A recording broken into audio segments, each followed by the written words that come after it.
Hey everybody, welcome back. I wanted to talk a little bit about the question I posed you about how many pigs are in the United States, and I hope you came up with this number. Roughly 70 million pigs. Okay, and you think at any one time 70 million pigs, boy, that's a lot of pigs. How can there be so many pigs? There's not that many people eating. Well, yes. Well, the one thing you got to look at is, as you remember from the barn tour that we took last month, 1 out of every 4 pigs is exported. Okay.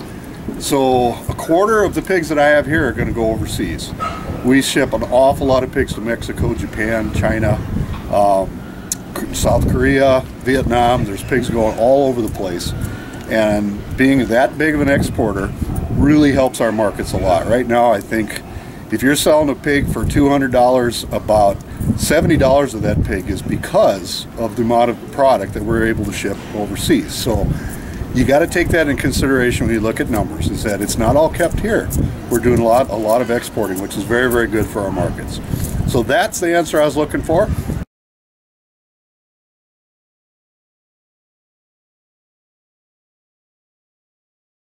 Okay, I wanted to show you guys some feed. This is pretty much what these pigs are going to be eating. Okay, this is ground corn, and it's got bean meal in it. Remember I showed you guys last fall corn plants and bean plants and the product we were combining. This is what they turn it into. They run it through a mill, and it's ground up very, very fine. That way the pig can digest it very, very well. We also add a little bit of protein in there. Most of that is taken care of through the bean meal. That's a high protein feed stuff. And pigs just love it. They eat roughly, these size pigs will eat about 6 pounds of this a day, which is a lot. But they're very active and they have very active systems. So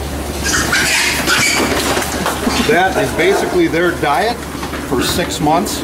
They start out on these little milk pellets. I carry bags, approximately 100 bags I have to carry in this room to get the pigs started as babies. But then we gradually transfer them over to this ration.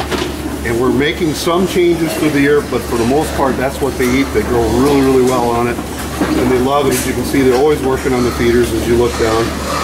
If there's not a pig eating, you probably have sick pigs. And they very, very much like to be full, and they go up to the feeder about 8 times a day. That's roughly, if you're going to count, they'll be up there eating that much. I didn't show you out. You can see a pig there. Those hoses coming down, that's a waterer.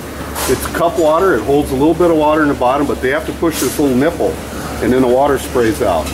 And they pretty much drink and play with that stuff all day long. You hardly ever see a waterer that doesn't have a pig at it. And I wanted to show you the floor. You see there's slats in it. There's holes. See that? Now what in the world could that be for?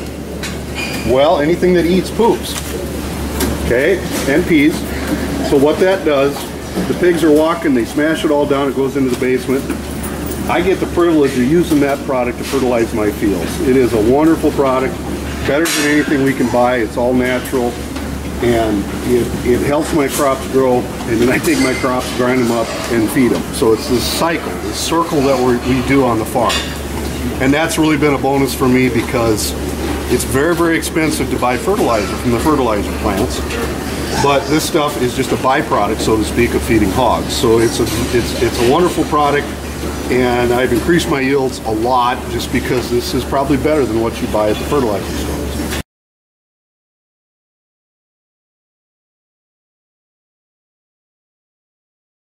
Yeah, I wanted to show you my feed bins. Those hold 14 ton each, so that side of the barn I can hold 28 tons of feed. They will eat one of those feeders down at this size every 5 days. So I've got about 10 days worth of feed stored there. When the pigs are bigger, at the 250 to 270 pounds, they'll eat one of those feeders down every 3 days. So I've got a feed truck coming out here pretty often. And it takes about 9 bushels of corn to raise one pig up to harvest weight. And so we end up, with this many pigs, you end up going through a lot of corn.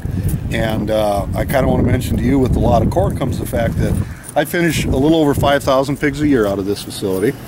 And if you figure each family in America might eat about half a pig's worth of meat, I'm helping to feed 10,000 families, and that makes me feel really good. It makes the effort and what I spent and so on this facility was doing. And I've had a lot of opportunity to meet a lot of people that love pork, and it is a great meat. It is a great food stuff for humans, and if we didn't have these kind of facilities, I'm afraid we wouldn't have near enough pork in this country anymore. We have 400 million people here, 7 billion on the planet, and we can't lessen our food supplies. We have to keep increasing them.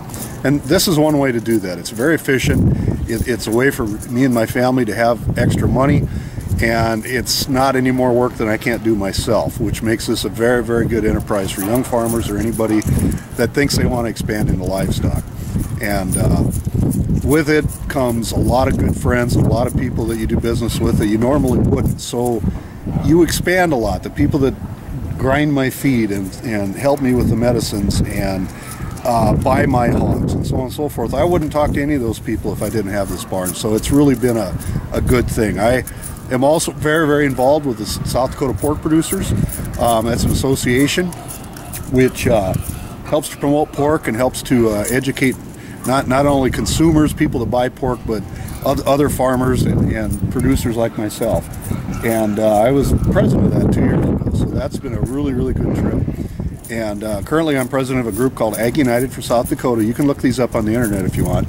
And we're also trying to be advocates or promoters of agriculture and keep it really strong in this state, because it is, in South Dakota, it's our #1 industry, and I hope everybody realizes that most of our tax dollars and most of the things that keep the state running come from ag. Not all of it, but most of it does, and it's a very, very important thing. And that's one of the reasons I'm doing this, is to get you guys to understand what agriculture is, what it means to our state, our communities, and that most people that are farming now are very conscious of their product. They're very conscious of being efficient, because we can't afford to waste money. It's still hard to make money doing this, because we have some things we cannot control, markets and weather and so on and so forth, that we have no control over. So what we do have control over, our feeds, our health, our taking care of things, become very, very important, because unless we do that, we're going to lose money and not be farming.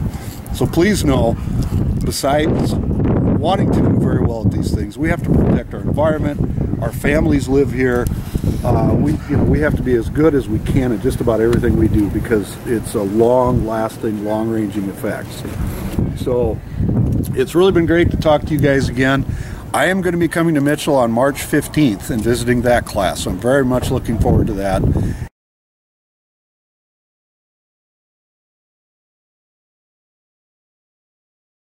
Okay, everybody, I've got another question for you, and this will probably be in the March showing, so I hope this is March. And here's my question to you. You think of all the different kinds of meat that you might eat. Okay, not everybody likes everything, but you've got fish, you've got chicken, you've got beef, you've got pork, and all the shellfish and all the stuff that we would maybe go to a restaurant, or maybe your mom or dad would bring home, or you might even eat a lot of it at school. Which one is the most popular?